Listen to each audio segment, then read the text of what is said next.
무시하면 비아냥댔던 소리들 이천에 날아오르며 이참에 비판의 판을 180도 바꿔 하늘이여 보여하라 힘껏 보람의 비상한 나의 짓을 보라 매 순간 불타는 자유의 맹세 KF21 게임 체인저 코리아 파이터 전장의 지배자 빛 속에서 영원히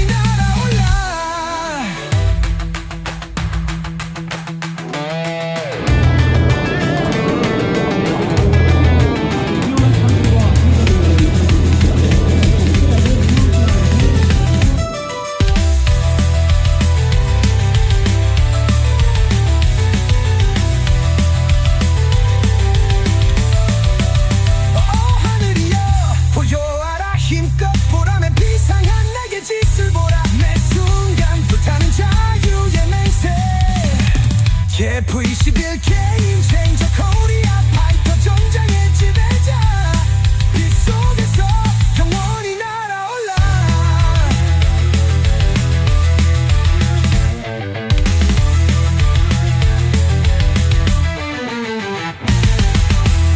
What is the single most advanced fighter aircraft in the world? We'd hazard a guess that the American F-22 Raptor might come to mind, or maybe the F-35 Lightning, also American. If not one of those two, then perhaps you went for the Chengdu J-20, which entered service in China's Army Air Force in 2017, or the Su-57 Felon, the fighter jet that Russia somewhat dubiously claims to be on par with the others that we've just mentioned, but we'd be reasonably certain that whichever individual aircraft you first thought of, it was probably a fifth-generation fighter. The ultra-stealthy, super-maneuverable, incredibly fast, and unbelievably high-tech class of aircraft that are on the cutting edge of today's battlefields, or surveillance balloon shooting ranges if we're talking about the American jets in particular. Regardless, three nations have so far cornered the market on fifth-generation fighter aircraft: the US, China, and Russia. Around the world, a number of other nations are working on their own super-advanced aircraft. The first step in our world tour brings us to South Korea, where Korea Aerospace Industries has partnered with Indonesia to produce the KF-21 Boramae, a highly advanced fighter jet. The Boramae is currently in the test flight phase, with 120 on order for delivery to the South Korean Air Force by 2030. While the base version of the fighter uses external hardpoints to store its missiles as a feature that makes it impossible to fly as stealthily as a true 5th-gen fighter, future versions of the aircraft are expected to house those weapons in an internal weapons bay, and in every other sense, the Boramae is already meeting criteria as a 5th-generation aircraft with capabilities that are believed to exceed the American F-35 in some areas, particularly their agility. Poland has already signaled its interest, and given the Russian Su-57's apparent inability to woo international buyers, the Boramae stands a very good chance at moving into new market demand. The plane is cheaper than the F-35, and there's a fair chance that Thailand, the Philippines, and Iraq could all get in on the action soon. It will offer South Korea significantly enhanced self-defense capabilities against North Korea, whose rusting fleet of early Cold War fighter jets would be no match for such an advanced airplane. The Boramae seats either one or two crew members with an overall length of about 17 meters and a wingspan of 11 meters. It has a maximum speed of Mach 1.81, which is 2,200 kilometers per hour or 1,400 miles per hour, with a range of 2,900 kilometers or 1,800 miles. The plane carries a cannon and 10 missile hardpoints capable of carrying air-to-air, air-to-ground, and potentially cruise missiles, as well as free-falling and precision bombs, and as of now, there's an aircraft carrier variant in the works. It looks so much like an F-22. It really does. Like, if you put that in front of me before I started learning so much about planes with you guys, I would have been like, oh yeah, it's the F-22. I like that, the Korean Raptor. I like that name for it. I think that's kind of cool in a way. The interesting aircraft that I didn't know much about, to be honest with you, and I'm a bit confused about the whole thing, if I'm honest with you. Lockheed Martin gave away some intel to do it, but it's still a relatively cheap aircraft. It just doesn't make any sense to me. F-35를 끝낼 KF-21을 주목하십시오. 트럼프가 몰고 온 동맹 균열의 조짐이 F-35 구매 재검토로 불거지고 있습니다. 현재 글로벌 항공시장에서 미국의 F-35 스텔스 전투기를 둘러싼 불확실성이 증대되면서 잠재 구매국들 사이 불매 움직임이 벌어지고 있는 것인데요. 결론부터 말하자면 주요 원인은 미국의 킬스위치에 대한 우려 때문입니다. 킬스위치란 미국이 원격으로 전투기의 운용을 차단할 수 있는 기술적 장치를 의미합니다. 미 국방부는 사실 무근이라는 입장을 밝혔지만 그러면서도 F-35의 지속적인 운항에 필수적인 소프트웨어 및 하드웨어의 업그레이드가 미국의 통제하에 있다는 점은 인정한 바 있어 구매국들에게 심각한 우려를 낳고 있습니다. F-35를 운용하는 국가는 소프트웨어 업데이트나 미션 데이터 파일 업데이트를 미국으로부터 받아야 하는데 이때 미국의 지정학적 이해관계에 따라 언제든지 중단될 수 있는 리스크를 동반하게 됩니다. 이러한 상황에서 최근 미국과 급격히 사이가 나빠진 캐나다와 독일 같은 주요 국가들은 F-35 구매 계획에 대해 재검토 입장을 취하며 대안 모색에 나서고 있는데요. 캐나다는 원래 F-35 88대를 도입하여 자국의 공군력을 강화하려는 계획을 세웠으나 미국의 통제권에 대한 우려로 인해 구매 계획을 재고하고 있습니다. 독일 역시 F-35 35대를 69억 달러에 구매하려는 계획을 추진했으나 킬스위치 문제와 더불어 미국의 정치적 압박 가능성에 대한 우려로 인해 구매 계획을 재검토하고 있는 상황이죠. Germany's planned acquisition of 35 American F-35 fighter jets has come under scrutiny following concerns that the US under President Donald Trump could disable the aircraft remotely. The fears have increased as Washington is moving closer to Moscow and has, in a way, alienated Europe as it presses Ukraine to sign a minerals deal.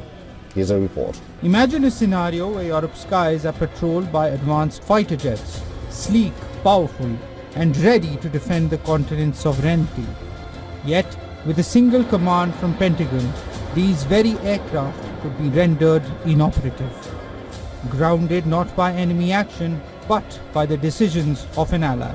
This unsettling possibility stems from Europe's heavy reliance on American-made military hardware, particularly the F-35 and F-16 fighter jets. Recent discussions have raised concerns about the existence of a so-called kill switch, a mechanism that could allow the US to remotely disable or limit the operational capabilities of these aircraft. While the US government and defense contractors have not publicly confirmed such a feature, the mere prospect has significant implications for European nations. US-supplied F-16s have now stopped working in Ukraine. Interestingly, the US has not directly supplied any F-16 to Ukraine. Denmark and Netherlands have supplied Kyiv these American-made fighter jets. Now, in light of these developments, Berlin is worried. The concerns are not only of Germany, but are now at the center of a broader debate about European reliance on US military hardware. F-35의 위기는 단순히 킬스위치 우려에만 국한되지 않는 것이 더 큰 문제입니다. 현재 겪고 있는 기술적 문제들로도 미국 내에서 심각한 비판을 받고 있는데요. 미 의회 의원들은 2025 국방수권법 초안에서 F-35의 가동률과 임무 준비율이 너무 형편없어 신규 구매를 48대로 제한해야 한다고 못 박았습니다. 유출된 보고서인 IOT-NE에 따르면 F-35는 가용성, 안전성, 유지 보수성 지표에서 하나를 제외하고 모든 요구사항을 충족하지 못했습니다. 아니 그냥 충족하지 못한 것이 아니라 아주 심각하게 뒤떨어졌습니다. 임무 수행 가능 비율은 F-35C 모델이 최고치인 66%로 이는 현대 전투기로서는 현저히 낮은 수준입니다. 완전 임무 수행 가능 비율은 더욱 심각하여 최고치가 24%에 불과했습니다. 이는 F-35가 임무를 완벽히 수행할 수 있는 상태로 유지되는 경우가 10대 중 2대에 불과하다는 것이죠. 또한 주요 고장 간 평균 비행시간, 비정기 유지보수 간 평균 비행시간,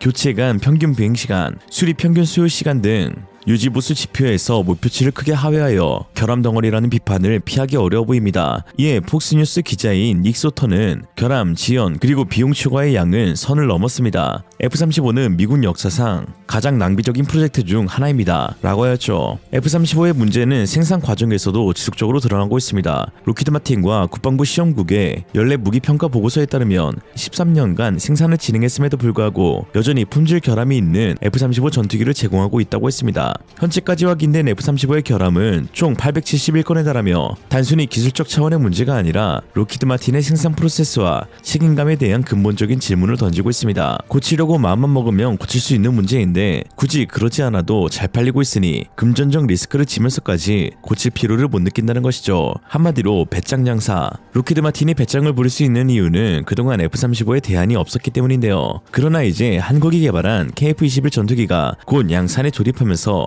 가장 강력한 대안으로 떠오르고 있습니다. 현재 레딧과 같은 온라인 커뮤니티에서는 KF-21이 캐나다의 F-35를 대체할 수 있는 유력한 옵션이라는 의견이 활발히 논의되고 있습니다. 항공 전문 매체인 에어라인 허브는 F-35의 불확실성이 커진 상황에서 KF-21은 캐나다에게 실행 가능한 선택지가 될 수 있다고 보도했으며 독일의 T-온라인은 미국 전투기에 대한 한국의 대안으로 카이의 KF-21 보라매가 주목받고 있다고 전했습니다. 특히 T-온라인은 KF-21을 F-35와 비슷한 현대적인 센서와 스텔스 기능을 갖추고 있지만 유지 보수가 더 쉽고 구입 및 유지관리 비용이 절감된다고 평가하며 단일 엔진의 F-35와 달리 두 개의 엔진을 탑재한 KF-21의 안전성과 경제성을 강조했습니다. KF-21의 이러한 평가는 단순한 추측에 그치지 않는데요. 해외 군사 채널 오리지널 휴머는 KF-21에 대한 분석 영상을 통해 마치 F-21을 보는 듯한 착각을 불러일으키는 놀라운 전투기라고 극찬하며 F-35의 강력한 경쟁자로 평가했습니다. What's up, everybody? And today we're checking out Meet Korea's new fighter jet, the KF-21. I say new, this video is like a year old. It's by Found and Explained. They've done some really good videos. I think we've reacted to like one or two of their videos in the past, and they're genuinely really, really good videos. I'm just gonna give my little thoughts on it. It kind of looks like the F-22, doesn't it, in a way? It kind of looks like an F-22, doesn't it? Don't you think? The intakes at the front here and the shape of it kind of looks like an F-22. Maybe not as like angular. It's kind of like a mix of an F-22 and an FA-18, isn't it? That's kind of what it looks like, doesn't it? But the successful development of the T-50 and subsequent FA-50 combat variant, KAI, or Korean Aerospace Industry, proved that they're quite capable of developing a supersonic jet. Now with a breakthrough into the European market, with Poland acquiring 48 of the jet, the future looks... Poland have acquired some? That's really interesting considering that's closer to Europe. Very interesting. You would think that Koreans' aircraft would probably be bought more by local countries, right?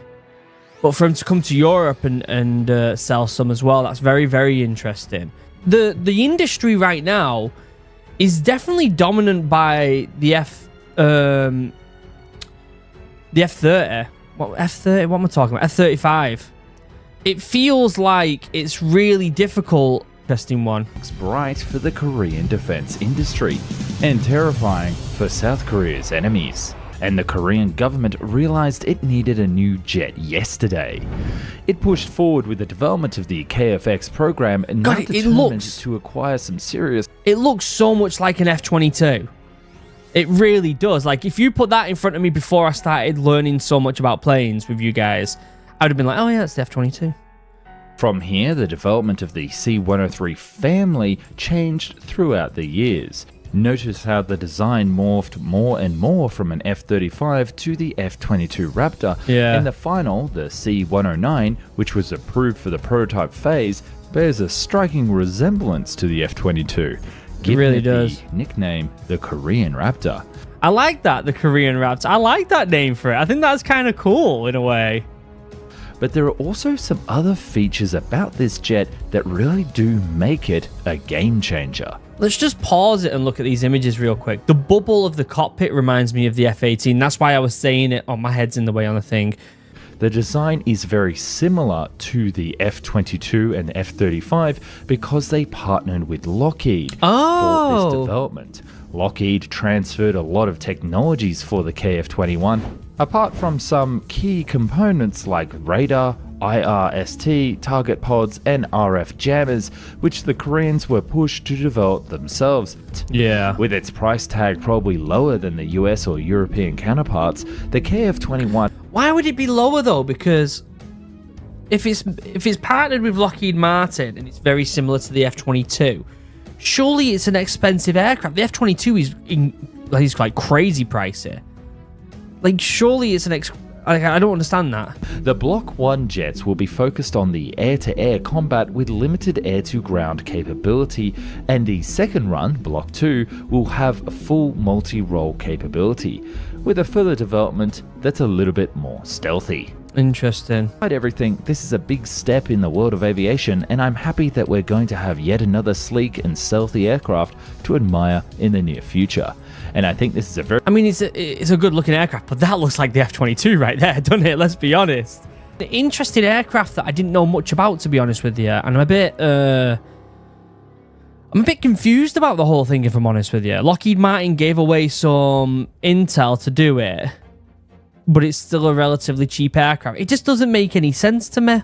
KF-21은 4.5세대 전투기로 분류되지만 저피탐 설계와 최신 A사 레이더, 다양한 센서를 탑재하여 현대 전투기의 요구 사항을 충족하며 F-35의 스텔스 성능에는 다소 미치지 못하더라도 실질적인 운용 측면에서는 충분한 경쟁력을 갖추고 있습니다. 실제로 이용수 공군 참모총장은 KF-21을 탑승한 후 파워와 기동은 물론 한정 장비, 무장 능력에 있어 F-35와 견주어도 전혀 부족함이 없었다고 했습니다. KF-21이 F-35의 대안으로 주목받고 있는 이유를 자세히 살펴보면 첫째, 전략적 자율성과 주권적 통제 가능성입니다. KF-21은 한국이 주도적으로 설계, 개발, 생산한 전투기로 소프트웨어와 하드웨어의 핵심 기술이 현재 65% 이상 국산화되었으며 향후 80%까지 국산화율을 높일 목표를 갖고 있습니다. 이는 F-35가 미국의 앨리스 앤 오딘 시스템이나 미션 데이터 파일 통제에 종속되어 있는 것과 대비되죠. KF-21은 이러한 통제에서 자유로우며 구매국이 자체적으로 유지보수와 업그레이드를 수행할 수 있는 기반을 제공합니다. 예를 들어 LRG-X1이 개발한 개방형 아키텍처 소프트웨어는 구매국의 요구에 맞춘 커스터마이징이 가능하여 각국의 운용 환경에 최적화된 전투기로 재탄생할 수 있습니다. 또한 KF-21은 정치적 압력으로부터 자유롭다는 점에서 큰 장점을 가지고 있습니다. F-35의 경우 2019년 터키가 러시아의 S-400 방공 시스템을 구매했다는 이유로 F-35 프로그램에서 배제되었고 2021년 UAE의 F-35 구매 계획도 미국의 지정학적 이해관계로 인해 연기된 바 있습니다. 이러한 사례는 F-35를 도입한 국가가 미국의 정치적 의도에 따라 전투기 운용이 중단될 수 있음을 보여줍니다. 반면 KF-21은 한국의 방산업체가 직접 지원하므로 구매국과 한국 간의 양자 관계에 따라 운용이 결정될 뿐 제3국인 미국의 개입 가능성이 낮습니다. 또한 유지보수 및 서비스 효율성 측면에서도 KF-21은 F-35를 압도합니다. F-35는 낮은 가용성과 높은 유지보수 부담으로 악명이 높은데요. 반면 KF-21은 600여 개의 한국 기업이 참여한 국산화 생태계를 통해 부품 공급이 안정적이며 현지 지원도 가능합니다. 또한 F-35의 시간당 비행 비용은 약 44,000달러로 매우 높은 반면 KF-21은 2만 달러 수준에다가 유지보수 시간도 F-35보다 낮습니다. 이는 구매국이 장기적인 비용 부담을 줄일 수 있는 중요한 이점이죠. 또한 카이는 종합 물류 지원 패키지를 제공하며 구매국에서 훈련, 기술 이전, 부품 생산을 지원합니다. 이는 F-35의 복잡한 유지보수 체계, 예를 들어 스텔스 코팅의 내구성 문제나 소프트웨어 업그레이드 지원과 같은 문제들과 달리 실용적이고 접근성이 높은 서비스를 제공합니다. 카이의 F-50의 경우 국산화율은 65%에 불과하지만 카이의 우수한 종합 물류 지원으로 필리핀과 폴란드 등에서 가동률 90% 이상을 기록하며 한국의 후속 지원 능력을 입증한 바 있습니다. 이는 KF-21의 가동률 역시 높을 것이라는 기대를 낳고 있으며 지속적인 유지 보수에 강점이 있음을 의미하죠. 또한 가장 중요한 것은 진화적 개량에 따라 블록 3단계에서는 내부 무장창 도입을 통해 5세대 수준의 스텔스 성능을 갖춘다는 것입니다. 이는 구매국이 자국의 요구에 맞춘 업그레이드를 주도할 수 있다는 것을 의미하죠. KF-21의 개발은 단순히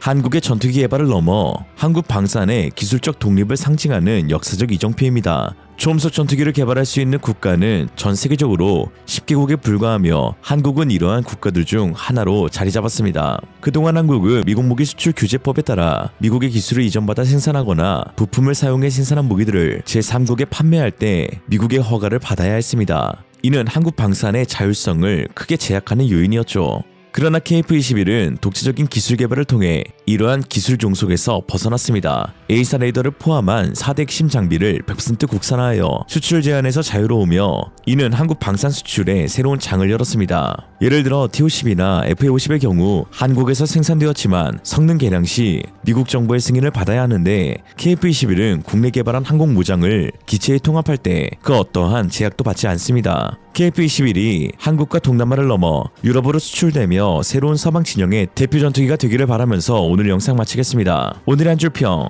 KF-21PL 5초면 바로 드립니다.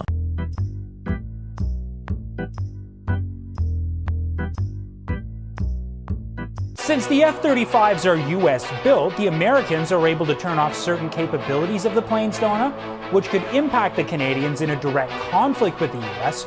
or a European mission that the Americans disagree. 트럼프가 몰고 온 전 세계의 안보 위기 속에 한국 무기 체계는 그 역량을 증명해내고 있습니다. 지난 3월 10일 폴란드 그디니아 항구에 12대의 K2 전차가 도착하였습니다. 지난달 21일 14대의 K2 전차를 인도받고 불과 18일 만에 12대의 전차를 또 인도받은 것인데요.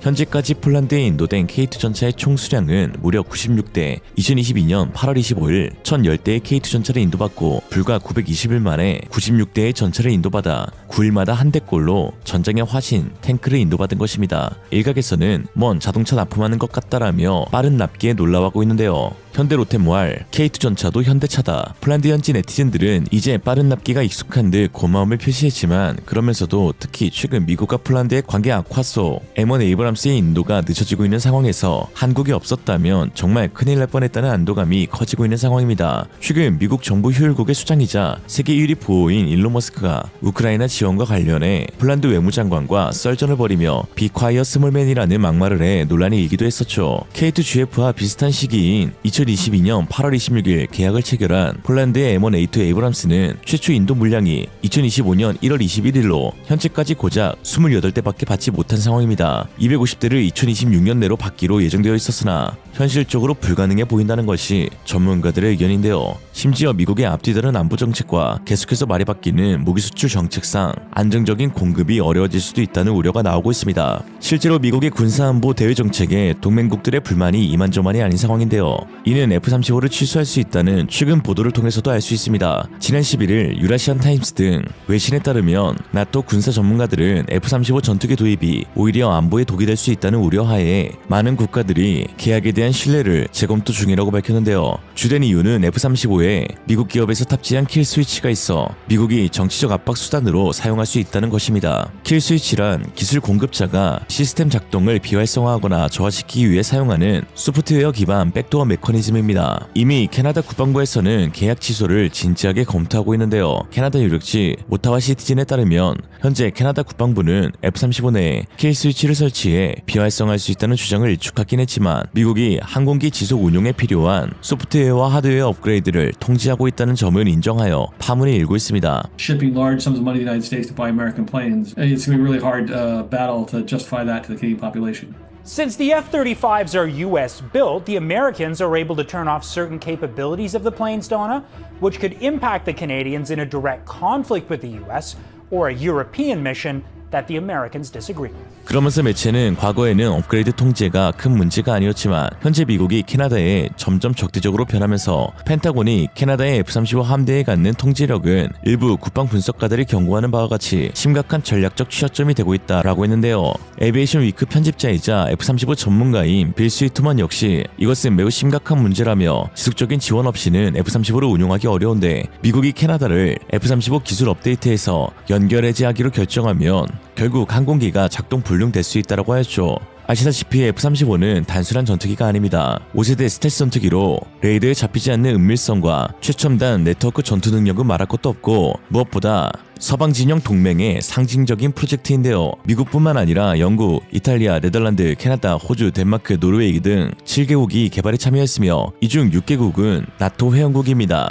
유럽 국가들은 자금과 기술을 투자했고 로키드 마틴의 설계 아래 이 기체를 함께 만든 것으로 F-35는 단순한 전투기가 아니라 동맹의 결속을 보여주는 상징적인 존재인데 지금 그 상징이 흔들리고 있는 것입니다. 특히 대부분의 군사 무기 체계를 미국에 의존하고 있는 캐나다 입장에서는 큰 난관에 부딪혔습니다. 미국과 캐나다의 갈등의 골이 깊어지면서 육해공 모든 무기 체계의 미국의 의존도를 낮춰야 한다는 목소리가 거세지고 있는 상황이죠. 이는 군함 분야도 마찬가지인데요. 캐나다 매체는 미국이 신규 군함의 핵심 장비를 통제하며 캐나다를 군사 조달해서 잠재적 인질 상황에 빠뜨리다 라는 제목의 기사를 보도했습니다. 그러면서 캐나다 어빙 조선소에서 건조되고 있는 캐나다형 수상 전투함 리버급 구축함의 지휘관리 시스템이 처음에는 캐나다산으로 캐나다 정부의 완전한 통제 아래에 있는 설계로 시작되었으나 추후 미국의 기술이 이지스로 교체되었고 업계 관계자들은 미국이 부품 공급, 수정, 미래 업그레이드에 대한 완전한 통제와 감독을 갖게 되었다고 확인했습니다. 전 국방부 조달 책임자 앨런 윌리엄스는 캐나다 기업을 배제하면 이런 일이 생긴다. 우리는 잠재적으로 인질이 될 수 있다면서 우리가 전투관리 시스템을 통제하지 못하고 미국이 하는데 그들이 우리에게 무엇을 요구할지 누가 알겠는가 라고 반문하였죠. 특히 미국 기업의 폭리로 인해 현재 $260로 시작된 사업이 $800억 달러로 늘어나 캐나다에서는 완전 사기당한 프로젝트라는 오명을 듣기도 했습니다. 이런 상황 가운데 캐나다의 육해공 무기 체계의 새로운 파트너로 한국이 떠오르고 있는데요. 현재 캐나다에 있어 가장 중요한 무기 사업은 60조 원에 달하는 신형 잠수함 교체 사업으로 미국과의 갈등에서 우위를 점할 수 있는 게임 체인저이자 한국에도 엄청난 기회가 되어가고 있습니다. Only real place where we can make a real big splash fairly quickly is to expedite the purchase of a new submarine to replace the Victoria class. 최근 캐나다 매체 오타와 시티즌이 단독으로 입수한 하나오션 부사장이자 스티븐 정과의 인터뷰가 화제가 되고 있는데요. 다음과 같습니다. 나토의 형국들은 점점 변덕스러운 대통령이 운영하는 국가에 대한 의존도를 줄이기 위해 국내 또는 비미국 공급원에서 군사 장비를 더 구매하려는 새로운 움직임이 진행 중이다. 이에 12명으로 구성된 한국 방산 및 정부 관계자 대표단은 3월 5일과 6일 오타와를 방문해 캐나다군의 자주포, 훈련기, MLRS, 잠수함 등 다양한 신규 장비를 제공하겠다는 제안을 했다. 이 제안에는 캐나다 산업의 상당한 이익과 안정적인 공급망 보장이 포함됐다. 하나오션의 부사장인 스티브 정은 현재 운용 중인 KSS-3 잠수함이 캐나다의 모든 요구를 충족한다고 밝혔다. 그는 오타와 시티즌에 계약이 체결되면 6년 내에 인도할 수 있다고 말했다. 이미 세대가 건조된 한국 잠수함은 3주 이상 수면 위로 떠오르지 않고 작전할 수 있으며 7,000L 이상의 항속거리를 자랑한다고 정은 덧붙였다. 이러한 능력은 북극 작전에 유용할 것이다. 정비 시설은 캐나다에 설립될 것이며 미국 무기 시스템과 달리 한국은 캐나다의 온보드 기술에 대한 완전한 접근 권한을 제공할 것이라고 했다. 또한 하나는 제안 작업을 위해 무려 3곳의 캐나다 기업들과 이미 제휴를 맺고 있다. 유럽 국가들은 미국 주문의 지속적인 문제나 시스템의 효율성과 빠른 납품 속도 때문에 이미 한국의 군사장비 공급을 의뢰하고 있다. 한국은 폴란드에 $100억 달러 이상의 자주포, 경전투기, 미사일 시스템, 전차를 공급하고 있으며 루마니아에는 $10억 달러 이상의 자주포를 제공하고 있다. 이 거래에는 현지 일자리 창출을 촉진하기 위해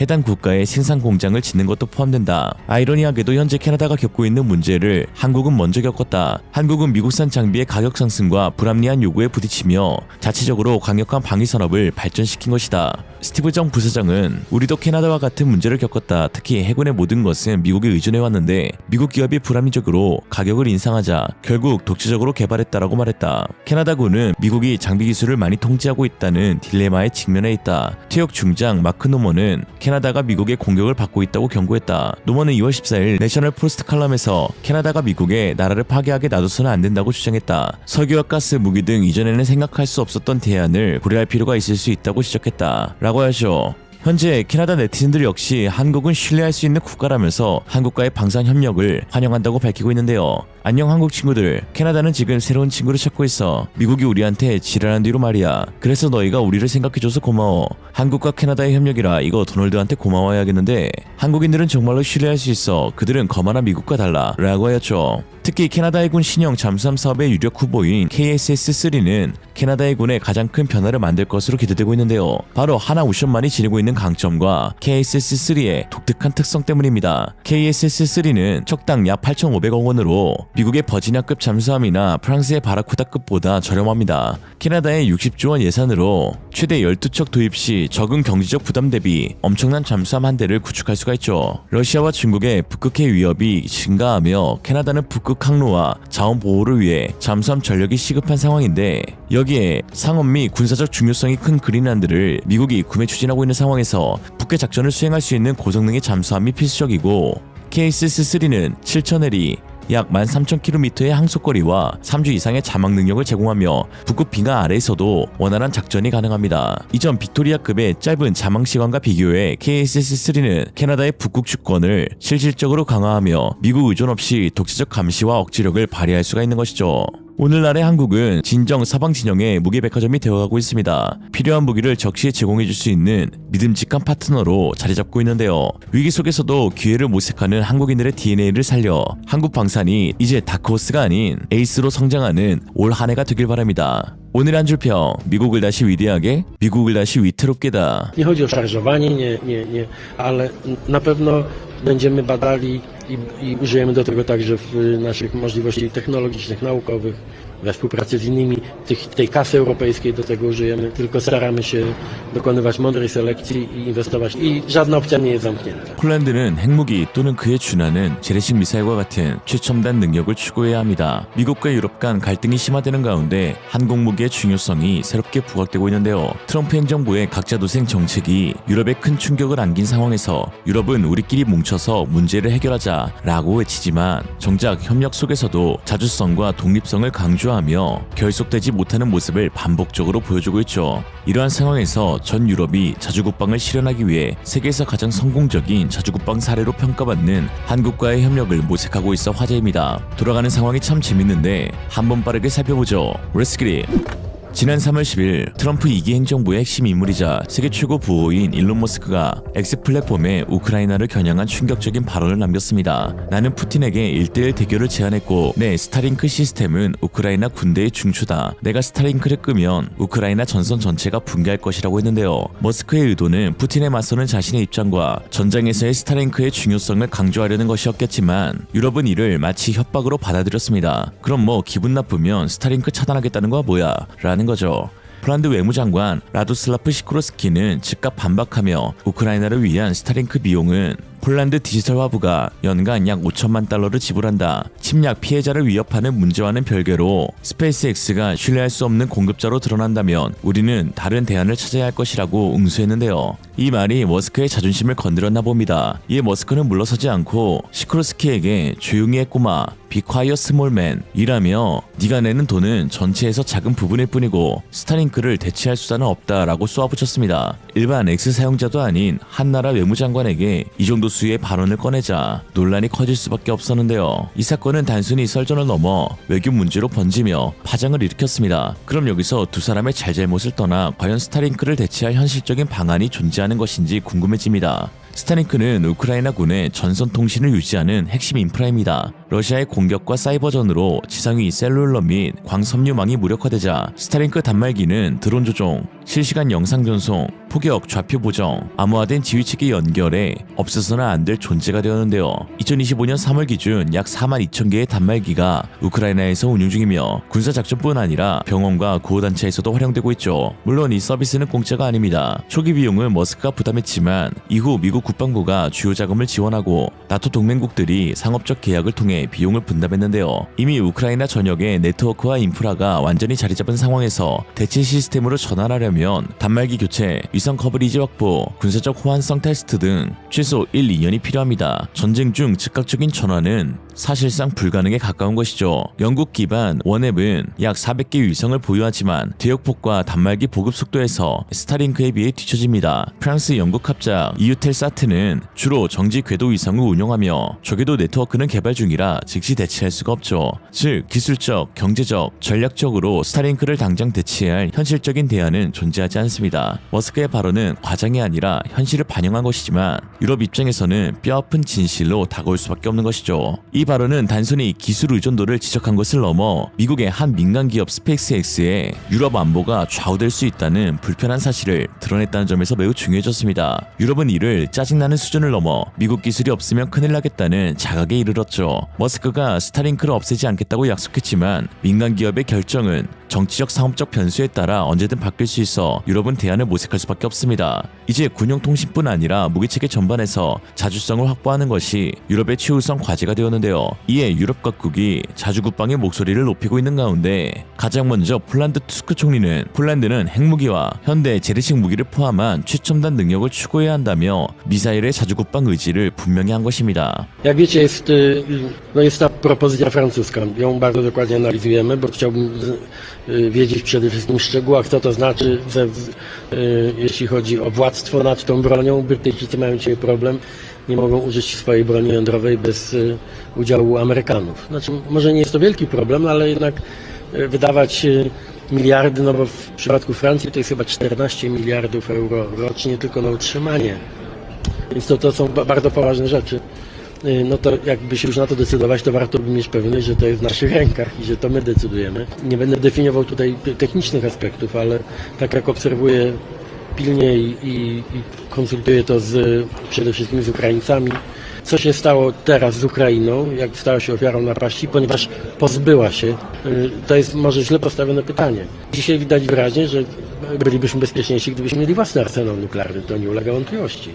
Natomiast tak czy raczej droga do tego byłaby bardzo daleka i też musiałby być konsensus. Znaczy, no my wszyscy, bo to musi dać nam poczucie bezpieczeństwa, więc nie chodzi o szarżowanie, nie, ale na pewno będziemy badali i użyjemy do tego także w naszych możliwości technologicznych, naukowych, we współpracy z innymi, tej kasy europejskiej do tego użyjemy, żeby zacząć myśleć bardzo nowocześnie. Nie kupujemy wszystko, co się rusza, tylko staramy się dokonywać mądrej selekcji i inwestować w to, co jest najnowocześniejsze.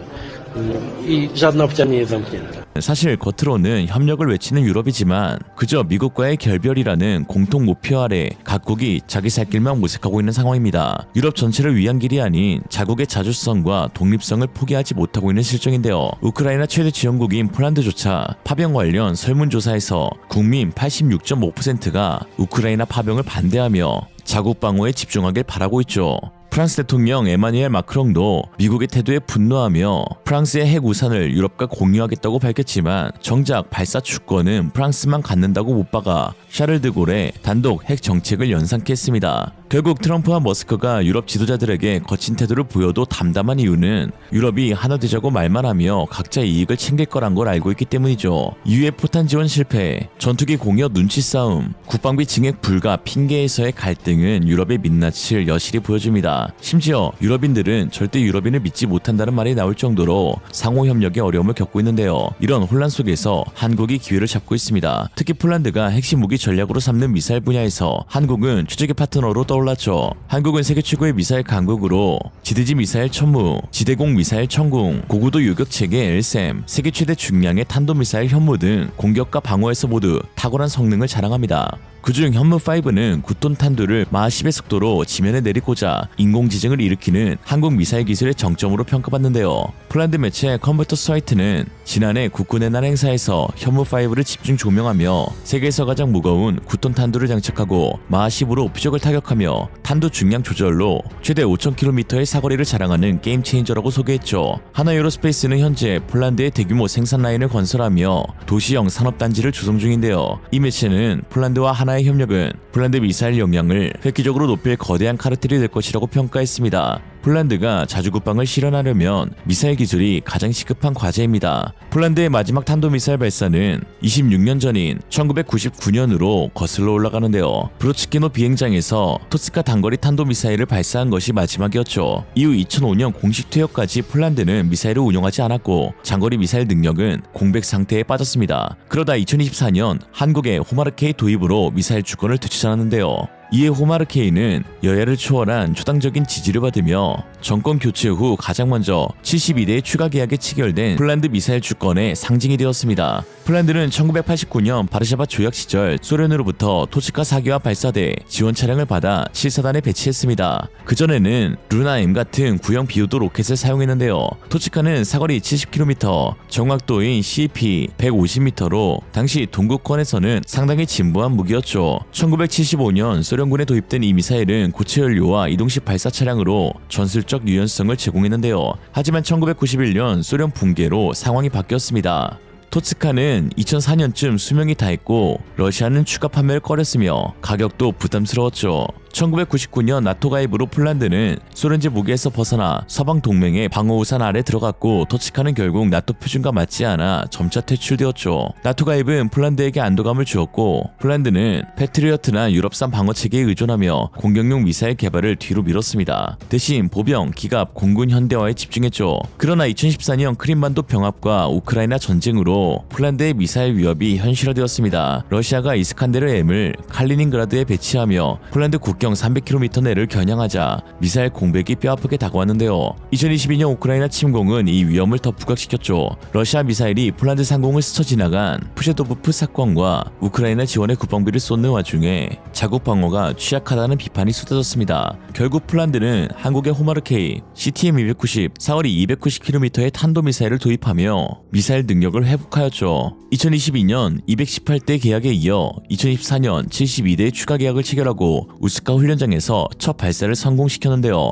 호마르케이의 도입은 단순한 무기 구매가 아니라 폴란드 미사일 자주권의 첫걸음이었죠. 폴란드는 러시아와의 비대칭 전력 차이를 줄이고 나토 내 독립적 억제력을 확보하려 합니다. 그 핵심 파트너는 한국이죠. 미국은 거칠고 프랑스는 못 믿겠고 독일은 재수없다고 느끼는 게 폴란드니까요. 호마르케이는 시작에 불과합니다. 투스크 총리의 핵무기와 첨단무기 구상은 폴란드가 러시아를 넘어 지역 강자로 도약하려는 야심을 담고 있으며 이는 SM과 천궁2의 도입 가능성도 암시하는 것이죠. 이에 한국과의 협력은 선택이 아닌 필수가 되고 가고 있습니다. 유럽은 협력을 외치지만 믿을만한 파트너가 되지 못하죠. 한국은 행동으로 신뢰를 증명하는 폴란드의 진짜 파트너가 되어가고 있습니다. 오늘의 한 줄 평. 아참 우리도 유럽 못 믿어. 선입금해주세요 파트너씨.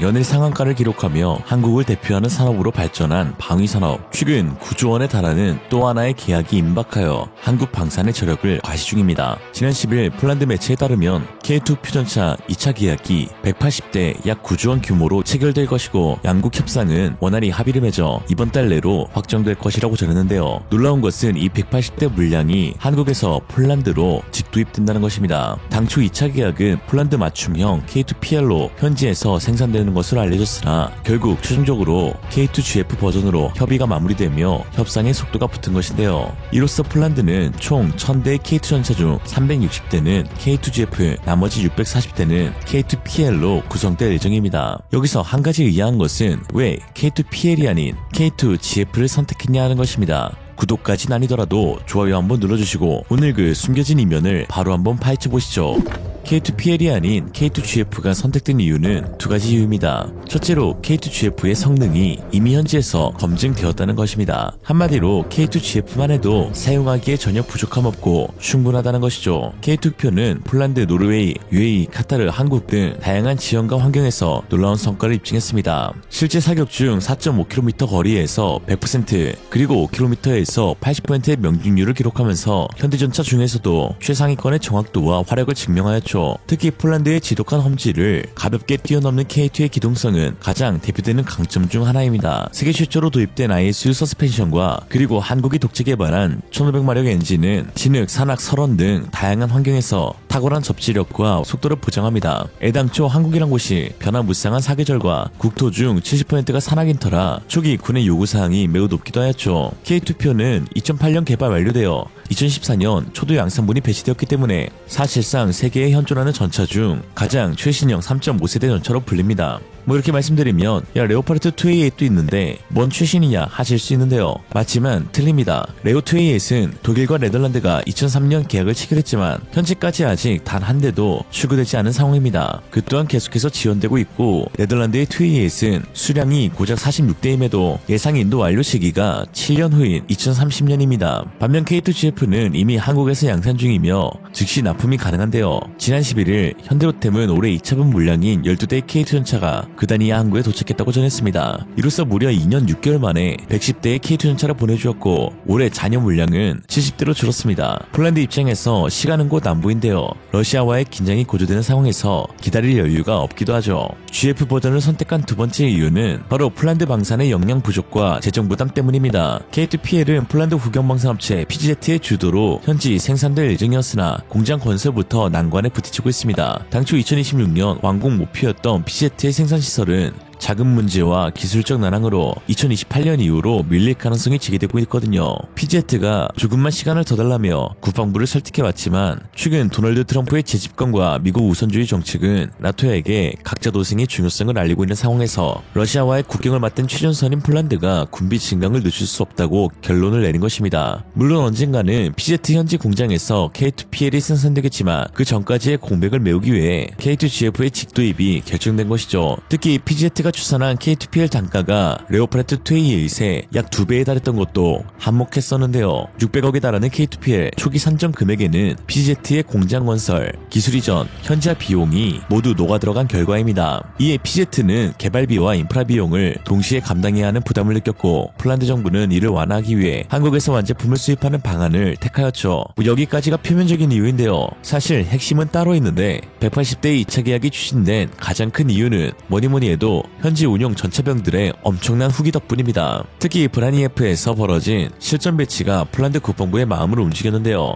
폴란드 북동부 제구 브라니예프스카 기갑 기병여단에 배치된 K2 전차는 최근 놀라운 성과를 보여주고 있습니다. 현재 이 부대는 K2의 1차 계약분을 운용 중인데 가동률이 무려 100%에 달하고 있죠. 도입된 지 얼마 안 된 터라 그게 뭐 대단한 성과냐 라고 반문할 수 있지만 이 지역의 맥락을 알면 이야기가 달라집니다. 브라니예프 지역은 습지와 진흙으로 악명 높은 험지입니다. 파스웬카 강과 비스톨라 석호로 둘러싸인 이곳은 강수량이 많아 습지와 진흙이 형성되기 쉬운 환경인데다 1년 중 150일에서 180일 정도가 비 또는 눈이 내리는 지역으로 봄철 해방기와 가을철 우기에는 진흙탕이 온 지면을 뒤덮습니다. 당연히 이러한 토양은 차량 이동, 특히 무거운 기갑 장비 운용에 큰 제약을 주죠. 실제로 폴란드 디펜스 24의 2021년도 기사에 따르면 이곳에서 운용된 T-72와 PT-91 전차의 낮은 가동률로 인해서 골머리를 썩고 있었는데 2022년 T-72 전차의 가동률은 불과 35%밖에 되지 않았고 지형적 특성으로 인한 궤도 이탈, 마모, 부식 등의 다양한 문제를 겪고 있었습니다. 특히 구수련식 설계로 만들어진 토션바 시스템은 진흙과 울퉁불퉁한 지형을 주행할 때마다 승무원들에게 뼛속까지 진동을 시달리게 만들었고 장시간 운용 후 피로와 부상이 빈번하여 하루 훈련을 마치면 온몸이 쑤셔서 잠을 못 잔다는 전차병의 발언도 덧붙였습니다. 이러니 현지에서는 지옥이 훈련장이라는 소리가 나올 정도였죠. 그러나 K2가 등장하면서 상황은 180도 달라졌는데요.